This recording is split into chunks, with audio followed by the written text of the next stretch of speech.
अवधूत चिंतन श्री गुरुदेव दत्त श्री स्वामी समर्थ। माझ्या चॅनलमध्ये तुमचं सगळ्यांचं मनापासून खूप खूप स्वागत, आभार। महाशिवरात्रीच्या दिवशी आपल्याला कोणकोणते सेवा करायचे आहेत, उपाय करायचे आहेत, त्याचबरोबर आपल्याला नोकरीसाठी, व्यापार वृद्धीसाठी, धनप्राप्तीसाठी काही असे विशेष उपाय ह्या शिवरात्रीच्या दिवशी केले जातात। बघा, महाशिवरात्री म्हणजे ह्या दिवशी पृथ्वीवर भगवान शिवची स्थापना झाली होती, म्हणजे पहिला शिवलिंग स्थापना झाली होती। त्या दिवशी म्हणजेच महाशिवरात्री म्हणून आपण साजरी करतो। ह्या दिवशी जे काही आपण सेवा उपाय करतो त्या इतर दिवसापेक्षा जास्त त्याचं पुण्य फळ भेटतं आणि आपल्या मनोकामना पूर्ण होतात। आपल्या जीवनामध्ये खूप काही समस्या आहेत, खूप करून काही आपल्याला समस्या सुटत नसेल तर महाशिवरात्रीच्या दिवशी हे उपाय आवर्जून करा।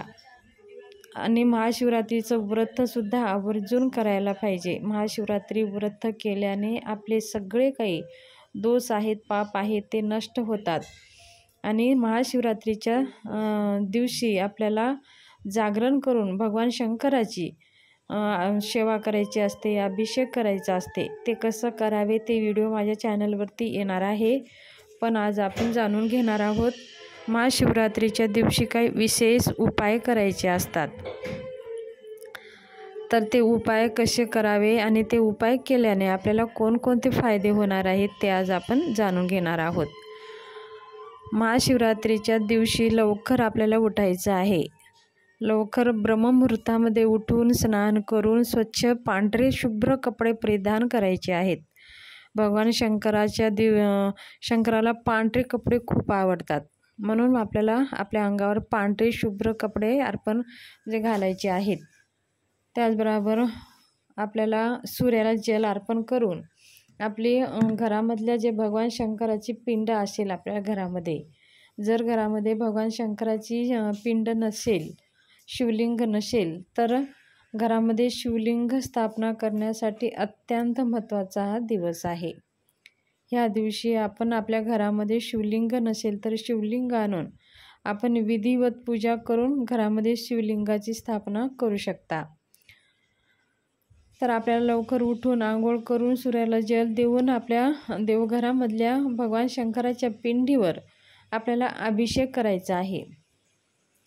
आपल्याला अभिषेक कसं करावे बघा, अभिषेक करताना साध्या पद्धतीने आपल्याला अभिषेक करायचा आहे। तुम्हाला जर रुद्रपाठण येत असेल तर रुद्रपाठण करा। तुमच्याकडे नित्य पुस्तक असेल तर नित्य सेवामध्ये रुद्र मराठीतून पण आहे आणि प्राकृतमध्ये सुद्धा आहे। तुम्हाला जर संस्कृत वाचायला जमत नसेल तर तुम्ही प्राकृत म्हणून सुद्धा अभिषेक करू शकता।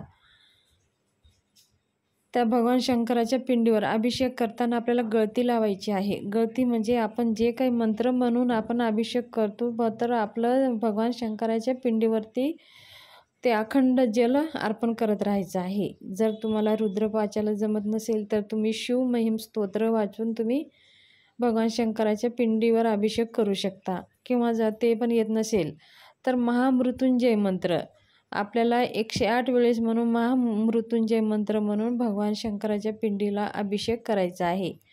आणि आपल्याला हे मंत्र म्हणून अभिषेक करत असताना आपल्या भगवान शंकराच्या पिंडीवर जल अर्पण करत राहायचं आहे। जर गळती नसेल तर तुम्ही पळी पेल्याने भगवान शंकराच्या पिंडीवर अर्पण करत राहा, महामृत्युंजय मंत्र म्हणत राहा।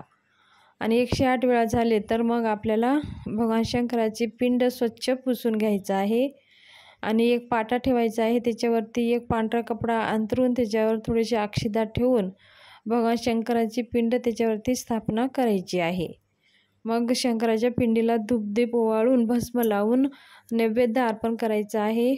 आणि काही जे काही आपल्याकडे हार आहे, फूल आहे, जे सगळं अर्पण करून त्या दिवशी आपल्याला भगवान शंकराची आरती आपल्याला करून घ्यायची आहे। ही आपल्याला साध्या सोप्या पद्धतीने अभिषेक करून पूजा करून घ्यायची आहे। ह्या दिवशी जमेल तितके भगवान शंकराची सेवा करायची आहे। आपल्याला ह्या दिवशी शिवलीलामृतांचं एक पारायण तुम्ही करू शकता, एक पारण ते जर जमत नसेल तर शिवलीला अमृतामधलं 11वा अध्याय आवर्जून वाचावा. 11वा अध्याय वाचल्याने पूर्ण शिवलीला वाचण्याचे पुण्यफळ आपल्याला मिळणार आहे. म्हणून ह्या महाशिवरात्रीच्या दिवशी आपल्याला 11वा अध्याय पूर्ण ग्रंथ वाचायला जमत नसेल तर 11वा अध्याय आवर्जून वाचावा शिवलीला अमृतामधलं. त्याचबरोबर शिवस्तुती आपल्याला म्हणायची आहे, शिवमंत्र म्हणायचा आहे. श्री शिवाय नमस्तुभ्यम, श्री शिवाय नमस्तुभ्यम या मंत्राचे यथाशक्ती आपल्याला जप करायचा आहे. या सगळ्या सेवा आपल्याला सकाळी करू शकता. जर तुम्हाला वेळ असेल तर तुम्ही ह्या सेवा आपल्याला रात्री 11 वाजल्यापासनं तर ते 1 वाजेपर्यंत ह्या सेवा तुम्ही करू शकता. कारण का रात्रीचं खूप महत्त्व आहे. भगवान शंकराच्या पिंडीवर अभिषेक करण्यासाठी रात्रीचं खूप महत्त्व आहे. म्हणून आपण रात्री ह्या सेवा करू शकता. समजा तुम्हाला रात्री जमत नसेल तर तुम्ही दिवसा कधी पण भगवान शंकराच्या पिंडीवर अभिषेक करून भगवानच्या पिंडीवरती ह्या सेवा तुम्ही करू शकता. अत्यंत प्रभावशाली ह्या सेवा आहेत. आता बघा, आपण जाऊया आपल्या उपायाकडे. आपल्याला व्यापार वृद्धी होत नाही किंवा काही अडथळे येतात, आपण करतो एक आणि होतं एक, ह्या सगळ्या गोष्टी आपल्याला घडत असेल तर आपल्याला काय करायचं आहे, एक धतुरा घ्यायचा आहे आणि ते धतुरा सुकलेलं नसावं आणि त्याची दांडी असावी आणि तो ताजा असावा. असं नाही शिळा 2-4 दिवसांनी तोडलेला, ते ताजा असावा. दुकानातून तुम्हाला सहज भेटून जाईल. ते धतुरा घ्यायचा आहे. रात्री 12 वाजता आपल्याला भगवान शंकराच्या मंदिरात जायचं आहे आणि आपल्याला ओम नमः शिवाय किंवा महामृत्युंजय मंत्र जप करत राहायचं आहे. रात्री ठीक 12 वाजता जायचं आहे. भगवान शंकराच्या पिंडीवर ते धतुरा अर्पण करायचं आहे. मग बाहेर येऊन आपल्याला बसायचं आहे. अर्धा तास आपल्याला बसायचं आहे मंदिरामध्ये, 12 ते 12:30. मग आपल्याला बसून श्री शिवाय नमस्तुभ्यम किंवा ओम नमः शिवाय ह्या मंत्राचा यथाशक्ती जप करायचा आहे.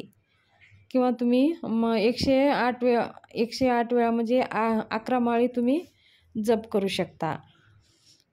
ओम नमः शिवाय किंवा श्री शिवाय नमस्तुभ्यम किंवा महामृत्युंजय मंत्र किंवा तिन्ही मंत्र तुम्ही जप करू शकता. एक माळ, महामृत्युंजय मंत्र, श्री शिवाय नमस्तुभ्यम आणि ह्या सगळ्या मंत्र आपल्याला जप करायचे आहेत 12 ते 12:30 ह्या वेळेमध्ये. 12:30 वाजले की ते धतुरा अर्पण केलेलं आहे, ते धतुरा आपल्याला उचलून घरी येऊन आणायचं आहे आणि आपल्या हातामध्ये ते धतुरा घेऊन आपल्या मनोकामना भगवान शंकराला सांगायचे आहेत की हा उपाय कशासाठी तुम्ही करताय. तुमच्या घरातले जे काही व्यापार वृद्धीविषयी समस्या आहेत, ज्या नोकरीबद्दल समस्या आहेत, धनवृद्धी होत नाही, काही आज अनेक कारणे असतात प्रत्येक मनुष्याच्या जीवनामध्ये. ह्या सगळ्या समस्यापासून आपल्याला मुक्ती भेटण्यासाठी हा उपाय आपण करतोय.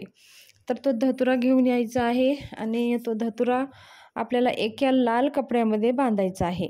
लाल कपड्यामध्ये बांधून तो धतुरा आपला जो तिथं व्यापार आहे, जिथं आपलं दुकान आहे तिथं बांधून, जसं मुख्य दार आहे तिथं ते धतुरा वरती एखादे असं बांधून ठेवायचं आहे.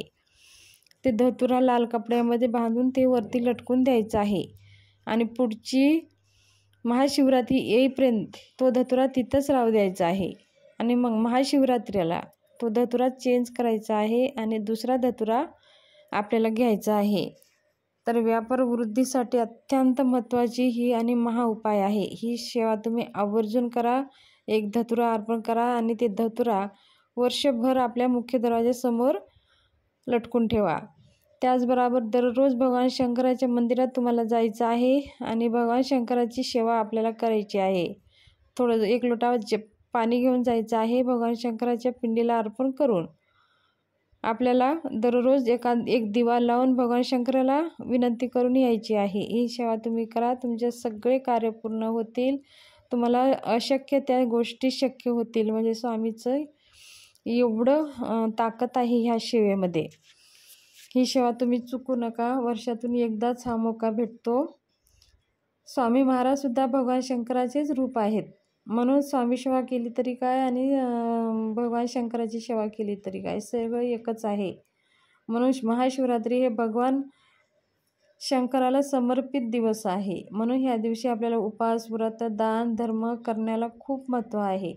म्हणून आपल्याला जेवढे शक्य होईल तेवढं दान धर्म करायचं आहे आणि आपल्याकडून भगवान शंकराची जास्तीत जास्त सेवा करून घ्यायची आहे. तर ही माहिती तुम्हाला शेअर करायची होती. माहिती कशी वाटली, आवडली असेल तर चॅनलला शेअर, सबस्क्राईब, लाईक करा. धन्यवाद. शुभ दिवस जाओ.